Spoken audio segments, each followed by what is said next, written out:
नमस्कार, मैं Rahul Kumar, ex serviceman banker, ex serviceman second inning में आप सभी का बहुत बहुत स्वागत है। आरआरबी और आईबीपीएस प्री दोनों का रिजल्ट आ चुका है। जितने भी हमारे भाई इसमें सफल रहे हैं उन सबको बहुत बहुत बधाई और मेंस के लिए बहुत बहुत शुभकामनाएं। जो किसी कारणवश थोड़े से मार्क्स से रह गए हैं और सफल रहे हैं, उनके लिए आगे अपॉर्चुनिटीज़ आएंगी, तो उनको भी निराश होने की ज़रूरत नहीं है। कोई बात नहीं, इस समय उनका टाइम नहीं था, अगली बार उनका टाइम आएगा, तो उनको लगातार मेहनत करने की आवश्यकता है, आगे बढ़ने की आवश्यकता है। अब देखिए, अब आएगा मेंस। मेंस जो है वो सिर्फ 4 दिन बचे हैं। 6 तारीख को है, आज 2 तारीख है, 2 अक्टूबर। तो 4 दिन में आप क्या कर सकते हैं मेंस के लिए? सबसे पहला है कि मेंस का एक हवा दिमाग से निकाल दीजिए कि मेंस जो प्री आसान होता है और मेंस टफ होता है। ऐसा कुछ नहीं होता है। दोनों में एक ही जैसे लोग बैठते हैं, एक ही जैसे लोग पास भी करते हैं। हाँ, अंतर कहाँ आता है? अंतर ये आता है कि मेंस में कुछ रोड ब्लॉक्स होते हैं मेंस के एग्ज़ाम में, और जो लोग उस रोड ब्लॉक में फंस जाते हैं, जाके उस तरह के क्वेश्चंस में फंस जाते हैं, वो वहीं फंसे रह जाते हैं। और जो लोग उसको लांघ कर आगे बढ़ जाते हैं, वो एग्ज़ाम पास कर लेते हैं। अंतर जो होता है सफलता और असफलता के बीच में, वो काफ़ी कम होता है, बहुत बड़ा अंतर नहीं होता है। ठीक है। तो जो लोग हमारे इस प्री में असफल रहे हैं उनके लिए भी यही है कि आप लोग मेहनत करिए, अच्छे से मेहनत करिए, और निराश होने की आवश्यकता नहीं है। अभी और भी अपॉर्चुनिटीज आगे आएंगी आपके, और फिर रिजल्ट्स आपके आगे आएंगे, तो उसी हिसाब से आगे बढ़िए। एसबीआई नहीं आई है, एसबीआई आएगा। एक नाबार्ड की वैकेंसी आई हुई है, आप उसको भी देख सकते हैं। सीजीएल का रिजल्ट आना बाकी है, टीयर 1 का अभी। तो अपॉर्चुनिटीज़ तो आगे आती ही रहेंगी। अब बात करते हैं आरआरबी मेंस का, जिसके लिए आज का वीडियो है। वो है आरआरबी मेंस का। तो देखिए, 4 दिन बचा है। और 4 दिन में हमें क्या करना चाहिए जिससे कि हमारा जो एग्ज़ाम में जो कॉन्फिडेंस है एग्ज़ाम हॉल में, वो काफ़ी बेहतर रहे, एग्ज़ाम अच्छा जाए, रिजल्ट भी अच्छा आए। तो पहला ये है कि जीएस में कुछ भी, मतलब इधर से दे दो, उधर से दे दो, कुछ नया दे दो। आज ऑली बोर्ड है, कल जीएस का कुछ अड्डा आ जाएगा। ठीक है, तुम ये दे दो यार, ये मैंने नहीं पढ़ा है, वो पढ़ा है। इस तरह की हरकतें नहीं करनी है।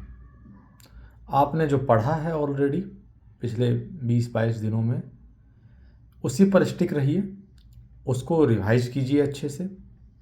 ठीक है। मैं एक चीज़ बता देना चाहता हूँ कि आरआरबी, एसबीआई और आईबीपीएस तीनों के मेंस में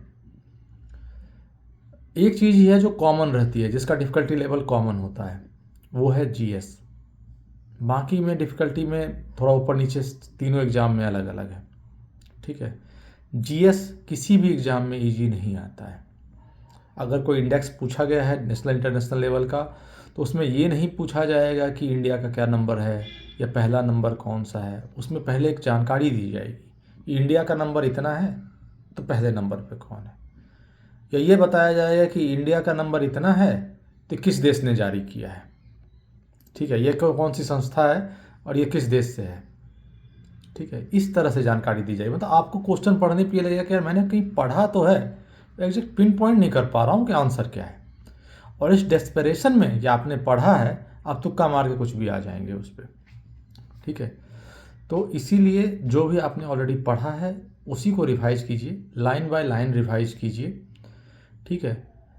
आप हमेशा ध्यान रखिए कि 50 में जो जीएस का पेपर होता है, 40 इसमें आरआरबी में, और 50 नंबर का आईबीपीएस में, इसमें कोई भी अगर 15 से ऊपर स्कोर कर रहा है ना, तो वो बहुत ही अच्छा स्कोर कर रहा है।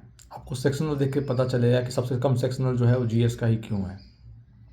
ठीक है, जीएस टफ आता है, तो हमको उसको हल्के में नहीं लेना है।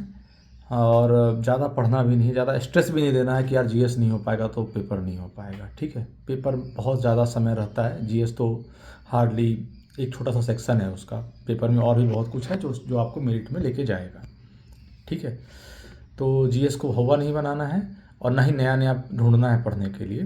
तो स्टिक टू द कि आपने जो पढ़ा है उसी को रिवाइज करना है, पहला।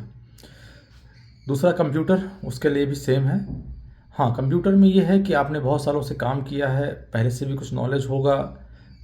कुछ हिस्टोरिकल डाटा भी कंप्यूटर में पूछ लिया जाता है, जीएस में नहीं पूछा जाता है। तो जीएस में तुक्का मत मारिएगा, कंप्यूटर में आप एनालाइज करके भी सही सवाल सही जवाब दे सकते हैं। ठीक है, आपके जो पुराने नॉलेज हैं, जो आपका पुराना पढ़ा लिखा है, वो भी काम आएगा। अब आते हैं मैथ और रीजनिंग में, उसमें सेम है जो आपने प्री में किया है। रीजनिंग में पजल को पहले नहीं उठाना है, पहले क्वेश्चंस को छांट छांट के करना है, समय को बचाना है, तेज़ी से करना है, और पजल भी लास्ट में वो पजल करना है जो जिसमें वेरिएबल्स कम हो।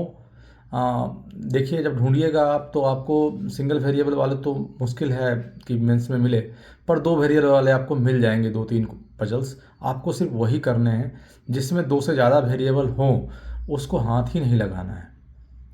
ठीक है, तो इस पे आप स्टिक रहिएगा। ये नहीं कि शुरू में पजल आया, मैंने देखा, मैंने उठा लिया। इवन शुरू में अगर 2 वेरिएबल वाला भी मिले तो उसको नहीं करना है। पहले कम से कम 20-22 नंबर आप सिक्योर कर लीजिए दूसरे क्वेश्चन से, उसके बाद पजल में लगिए। अब इफ़ योर टाइम अलाउज। तब आते हैं हम मैथमेटिक्स पे। मैथमेटिक्स में क्या है कि आपको ध्यान रखना है कि जो केसलेट होता है उसको नहीं करना है शुरू में। ठीक है, जो मिसलेनियस क्वेश्चंस होते हैं, चाहे कॉर्ड का क्वेश्चन हो, चाहे सिंप्लीफिकेशन का क्वेश्चन हो, ये सब भी आएगा, तो आपको इन क्वेश्चंस को पहले करना है। डीआई का क्वेश्चन आएगा, उसको पहले करना है। ठीक है, जो बड़े क्वेश्चंस होंगे या जो कठिन अर्थमेटिक्स हैं, उसको अर्थमेटिक तो करना ही पड़ेगा आपको, आप बच नहीं सकते हैं उससे।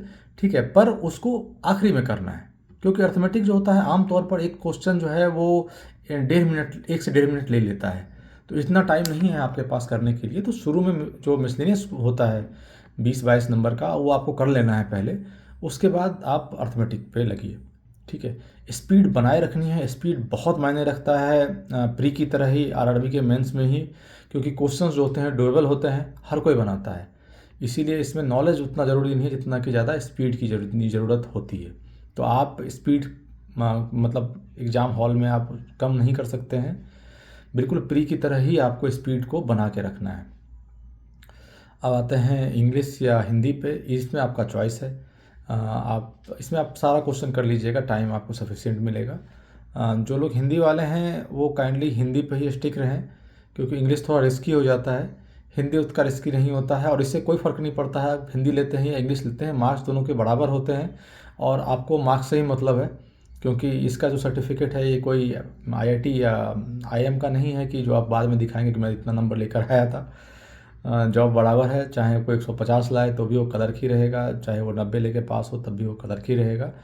तो इससे कोई फ़र्क नहीं पड़ता आप हिंदी ले रहे हैं इंग्लिश ले रहे हैं। इसको ईगो क्वेश्चन मत बनाइए, जिसमें आपको लगता है कि आप अच्छा स्कोर कर सकते हैं, आप कॉन्फिडेंस हैं, तो आप वही रखिए अपने पास। ठीक है, तो ये हो गया स्ट्रेटजी आरआरबी मेंस की। आप लोग इसी पर टिके रहिए तैयारी के लिए। अभी आगे 4 दिनों में आपको करना क्या है, मैंने पहले बताया है कि जीएस की को रिवाइज करना है, और पर डे 1 मॉक लगाना है आपको। ठीक है, जो नया वाला पैटर्न अभी इस बार आया है उसके हिसाब से पर डे 1 मॉक लगाना है। ठीक है, एग्ज़ाम वाले दिन मत लगाइएगा, बाकी 1 मॉक लगाना है और जाकर एग्ज़ाम में अपेयर होइए। या एग्ज़ाम हॉल में आपको फ्रस्ट्रेट नहीं होना है किसी भी तरह से, कोई ऐसा नहीं हो कि फंस गए तो यार मेरा तो एग्ज़ाम ही ख़राब हो गया, नहीं। आपको अपना 2 घंटा वहाँ पर आपको अपना जो आप मैक्सिमम दे सकते हैं, जो बेहतरीन से बेहतरीन, वो आपको देना है वहाँ पे। ठीक है, और आप एग्ज़ाम हॉल से बाहर आइए, अगर आप खुद से संतुष्ट हैं कि जो आप कर सकते थे वो करके आए हैं, तो यकीन मानिए आप बहुत ही अच्छा करके आएंगे और आपका सिलेक्शन हो जाएगा। ठीक है, तो अपने आप पर कॉन्फिडेंस रखिए, मेहनत करते रहिए, और एग्ज़ाम हॉल के अंदर जो मिस्टेक्स होता है, जो मैंने आपको अभी भी बताया है, उस मिस्टेक्स से बचिए। ठीक है, ऐसा ना हो कि आप कोई कठिन सवाल में लगे रह गए 3 मिनट तक और पीछे का 3 से लॉग छूट गया जो आपकी हार्डली 1 से 1.5 मिनट में कर सकते थे। तो ऐसी हरकतें मत कीजिएगा, ठीक है। क्वेश्चंस हमेशा ही आसान चूज कीजिए। सबके नंबर बराबर हैं, ऐसा नहीं है कि आपने कोई कठिन पजल सॉल्व कर लिया तो आपको 5 के बजाय 15 नंबर मिल जाएगा। तो इस चीज़ का ध्यान रखिएगा। कभी भी अपने ईगो को एग्ज़ाम हॉल में अपने ऊपर हावी मत होने दीजिएगा। बस इतना ही है आज के लिए। लगे रहिए, मस्त रहिए। Bye bye, take care.